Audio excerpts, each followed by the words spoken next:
नमस्कार दोस्तों, स्वागत है आप सभी का। आज के इस वीडियो में हम बात करेंगे पोल्यूशन टॉपिक से रिलेटेड प्रीवियस ईयर क्वेश्चंस के बारे में।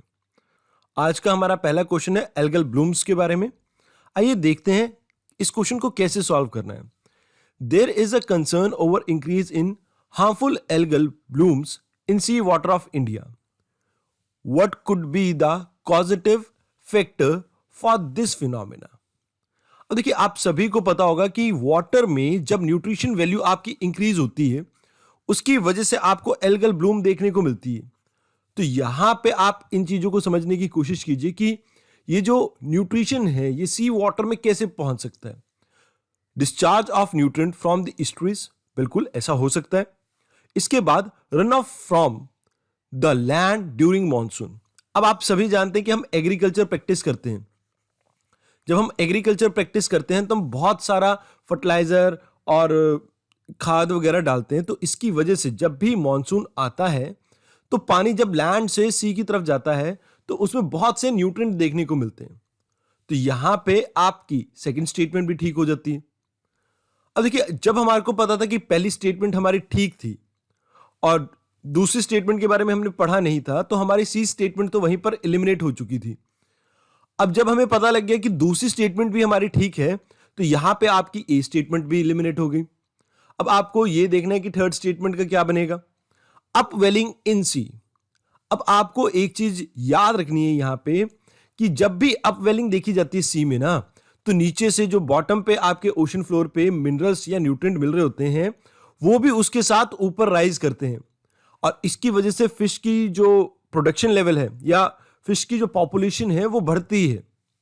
बट इसके साथ आपकी एल्गल ब्लूम भी बढ़ती है। तो इस चीज को आप इस तरह से याद रख सकते हो। ज्योग्राफी में आपको अपवेलिंग के बारे में बताया भी होगा। तो यहां पे इसका करेक्ट ऑप्शन बन जाता है डी ऑप्शन। आइए अब देखते हैं अगले क्वेश्चन को। अब यहां पे आपसे पूछा गया है कि जो ड्रिंकिंग वाटर है इंडिया का, इसमें बहुत अलग अलग टाइप के पोल्यूटेंट देखने को मिल रहे हैं। इनमें से कौन से पोल्यूटेंट आपको पानी में देखने को मिल रहे हैं इंडिया में। देखिए, यहां पे आर्सेनिक तो आपको याद होगा ही। ऑलमोस्ट इंडिया में ये प्रॉब्लम तो है ही है आर्सेनिका की। तो यहां पे आप फर्स्ट ऑप्शन को तो मान के चलिए कि आएगा ही आएगा। तो यहां पे आपकी बी जो है, यहां पे ये जो बी ऑप्शन है ये एलिमिनेट हो चुका है। अब आगे चलते हैं। सॉर्बिटॉल, इसके बारे में शायद आपने सुना ना हो। आइए आगे चलते हैं। फ्लोराइड, देखिए फ्लोराइड आपको पानी में मिलता है जिसके कारण हड्डियों और दांतों पे बहुत ज्यादा इंपैक्ट देखने को मिलता है। तो यहां पे आपकी थर्ड स्टेटमेंट ठीक है और थर्ड तीनों में ही आ रही है, तो हमारे को कोई आंसर नहीं मिला। यहां पे फोर्थ स्टेटमेंट है आपके पास फॉर्म एल्डिहाइड। अब आपको पता होगा कि ये जो केमिकल है इसे हम यूज करते हैं जैसे फिशेस को प्रिजर्व करने के लिए, या आपके डेड बॉडीज जो होती है ना पोस्टमार्टम के बाद, या उन चीजों को कंजर्व करने के लिए हम यूज करते हैं। बट यहां पे ये पानी में इतना इजीली नहीं मिलता, मतलब बहुत रेयर है, इंडिया में तो मिलता ही नहीं। देखिए, रिसेंटली आपने न्यूज़पेपर में पढ़ा भी होगा, तमिलनाडु वाले एरिया में, मतलब 1-2 साल पहले की बात है, तमिलनाडु वाले एरिया में आपको फिशेस के अंदर फॉर्मएल्डिहाइड देखने को मिल रहा था। तो आपका ये फोर्थ ऑप्शन अगर एलिमिनेट कर देते हैं तो डी ऑप्शन भी चला गया। अब हमें देखना है कि फिफ्थ ऑप्शन करेक्ट है या नहीं। देखिए, ये जो यूरेनियम है अक्सर आपको उन एरिया में मिल सकता है जहां पे पानी का जो लेवल है बहुत नीचे चला जाए, या जहां पे आपकी रेडियो एक्टिव इंडस्ट्रीज वगैरह होती है। जैसे मान लीजिए कोई न्यूक्लियर पावर प्लांट है आपके आसपास, वहां पे आपको देखने को मिल सकता है। तो यहां पे ये इंडिया में राजस्थान वाली बेल्ट में देखने को मिलता है, बिकॉज पानी बहुत नीचे तक जा चुका है वहां। तो यूरेनियम भी इंडिया में देखने को मिलता है वाटर पोल्यूशन के तौर पे। तो यहां पे आपका करेक्ट ऑप्शन हो जाएगा सी ऑप्शन। आइए अब चलते हैं अगले क्वेश्चन पर।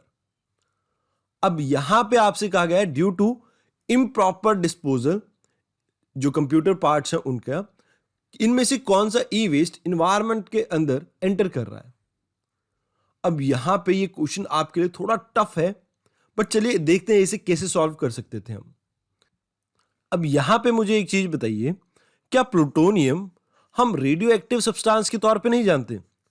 अगर आप इसे रेडियो एक्टिव सब्सटेंस के तौर पे जानते हैं तो आप सातवां ऑप्शन एलिमिनेट कर सकते हैं, बिकॉज अगर ये रेडियो एक्टिव है तो आप इसे घरों में नहीं यूज करेंगे, क्योंकि इससे तो लोगों को कैंसर हो सकता है। तो तो यहां पे आप जहां भी 7th आपकी स्टेटमेंट आ रही है उन सभी को एलिमिनेट कर दीजिए। तो यहां पे आपका ए ऑप्शन भी गया, सी भी गया और डी भी गया। तो यहां पे आंसर बन गया आपका बी ऑप्शन। देखिए यहां पे इस क्वेश्चन को सॉल्व करना आपका मकसद नहीं है। आप ये याद रखना, बेरिलियम, कैडमियम, क्रोमियम, हेप्टाक्लोरा, मर्करी और लेड, ये सभी आपके केमिकल्स हैं जो ई वेस्ट में मिलते हैं आपको। क्या पता यूपीएससी क्वेश्चन का फॉर्मेट चेंज करके कुछ और ऑप्शंस दे दे, बट इनको अगर आप याद रखेंगे तो आपको ऑप्शन एलिमिनेट या चूज करने में हेल्प मिल सकती है। आइए अब बात करते हैं अगले क्वेश्चन की। यहां पे आपसे पूछा गया है कि एसिड रेन का कॉज क्या हो सकता है। Carbon dioxide. देखिए कार्बन डाइऑक्साइड अगर वाटर के साथ रिएक्ट भी करता है, रेन वाटर के साथ, तो चलो मान लिया कार्बोनिक एसिड बना भी सकता है। बट एक चीज बताइए, क्या नाइट्रोजन रिएक्ट कर सकता है? अब नाइट्रोजन अगर रिएक्ट कर भी जाएगा वाटर के साथ तो ये आपका एसिड नहीं बना सकता। तो इस वजह से यहां पे आपका ए ऑप्शन एलिमिनेट हो गया। Carbon monoxide and carbon dioxide.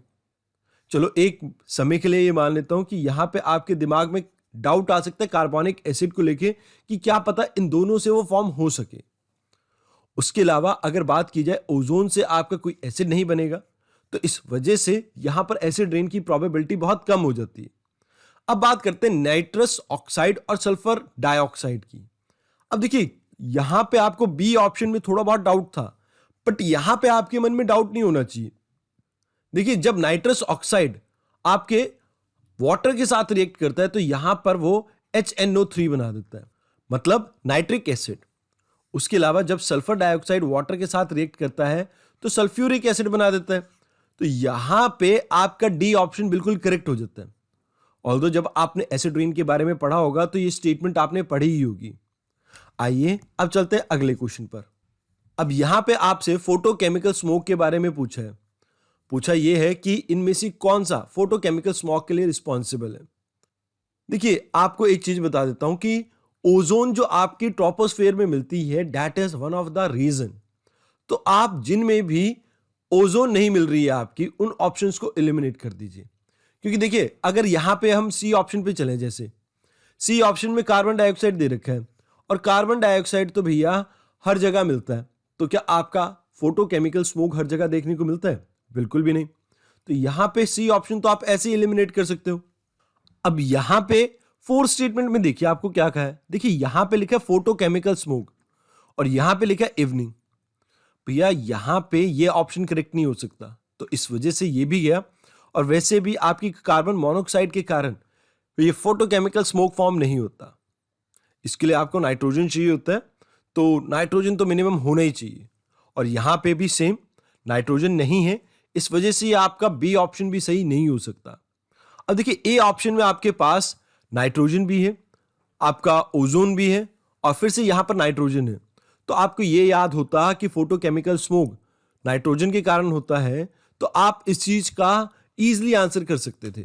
यहां पे आपका करेक्ट आंसर है ए ऑप्शन। और प्रेजेंस ऑफ सनलाइट तो चाहिए इस रिएक्शन को होने के लिए, तो दैट्स व्हाई यहां पे आपको यह भी याद रखना है कि सनलाइट की अबंडेंस होनी चाहिए जब भी आपका फोटोकेमिकल स्मोक फॉर्म होगा। आइए अब बात करते हैं अगले क्वेश्चन की। Improper handling and storage of cereal grains and oil seed result in the production of toxin known as alpha toxins which are not generally destroyed by normal cooking process। अब ये आपका alpha toxin are produced by, देखिए आप सभी को पता होगा कि जो अनाज है काफी दिन तक अगर पड़ा रहता है तो उसमें फुई लग जाती है, तो ये फुई यानी मोल्ड होते हैं। तो यहां पे इसका आंसर होगा मोल्ड। ना ही बैक्टीरिया, ना ही प्रोटोजोआ, ना ही वायरस, यहां पे मोल्ड बन जाते हैं जो आपकी गेहूं में देखने को मिलती है जब जैसे थोड़ा बारिश का मौसम होता है ऐसे टाइम पे, और ये प्रोड्यूस करते हैं आपके अल्फा टॉक्सिन्स। तो यहां पे इसका करेक्ट आंसर है सी ऑप्शन। आइए अब चलते हैं अगले क्वेश्चन पे। अब यहां पे आपसे कुछ एक्ट्स के बारे में बात की गई है। With the reference to India consider the central acts. Import and export control act 1947, mining and mineral development regulation act 1957, custom act 1962, Indian Forest Act 1927. Which of the above act have relevance to biodiversity conservation. अब ये question आपको पढ़ने में थोड़ा बहुत dicey लग रहा होगा, बट इसको सॉल्व करना बहुत इजी है। अब मैं आपको बताता हूं कैसे। देखिए, आप सभी को पता होगा कि जो फॉरेस्ट एक्ट है ये तो डील करेगा ही करेगा इससे। तो जहां पे भी आपका फॉरेस्ट एक्ट ना हो, आप उन ऑप्शन को एलिमिनेट कर दीजिए। आपका ए ऑप्शन गया और आपका डी ऑप्शन गया। अब आपको महज ये चेक करना है कि आपकी फर्स्ट स्टेटमेंट ठीक है या नहीं। अब देखिए, पहले ऑप्शन में आपसे बात की गई है इंपोर्ट एंड एक्सपोर्ट। आप सभी ने पुष्पा मूवी तो देखी होगी, उसमें भी तो लाल चंदन को एक्सपोर्ट कर रहे हैं ना, मतलब इलीगली एक्सपोर्ट कर रहे हैं। तो कहीं ना कहीं वो भी तो आपकी बायोडाइवर्सिटी का पार्ट है लाल चंदन, और उसके एक्सपोर्ट के ऊपर बैन लगा हुआ है, उसके ऊपर भी पनिशेबल ऑफेंस है वो। तो यहां पे अगर हम बात करें, अगर आपने पुष्पा मूवी देखी होगी तो आपको याद होगा कि इंपोर्ट और एक्सपोर्ट में भी बायोडाइवर्सिटी को लेके कुछ प्रावधान है, और वाइल्ड लाइफ क्राइम ब्यूरो के बारे में आपने सुना होगा तो तब आपको वैसे ही पता होगा। तो इस वजह से यहां पे आपका आंसर बन जाएगा सी ऑप्शन, यानी कि सभी स्टेटमेंट आपकी सही है। आइए अब बात करते हैं अगले क्वेश्चन की। इस क्वेश्चन में आपसे नेशनल ग्रीन ट्रिब्यूनल एक्ट 2010 के बारे में पूछा है। यहां पे यह पूछा गया है कि कॉन्स्टिट्यूशन के कौन से प्रावधान के अंडर इसे फॉर्म किया गया है। कौन कौन से प्रावधान के अंडर? पहला प्रावधान है राइट टू हेल्दी इन्वायरमेंट, जो कि आपका राइट टू लाइफ का पार्ट है आर्टिकल 21 के अंडर। इसके अंडर ग्रीन ट्रिब्यूनल को बनाया गया। दूसरा, provision of grant for raise the level of administration in scheduled area for the welfare of scheduled tribe under article 275 clause 1। अब एक चीज बताइए मुझे, क्या यहां पे ग्रीन ट्रिब्यूनल एक्ट में कुछ एसटी वगैरह के बारे में बात की गई है? यहां पे तो हम इन्वायरमेंट को कंजर्व करने की बात करते हैं। तो अगर आप लॉजिकली भी चलें तो यहां पे ये ऑप्शन तो नहीं हो सकता। अगर आप बी स्टेटमेंट को एलिमिनेट कर देंगे तो आपके पास ऑप्शन क्या बचा? यू गॉट बी, यहां से गया और यहां से गया। अब ए और सी में से आपको आंसर लगाना है। देखते हैं थर्ड स्टेटमेंट ठीक है या नहीं। यहां पे आपसे कहा गया कि जो पावर और फंक्शन है ग्राम सभा के एज मेंशन अंडर आर्टिकल 243।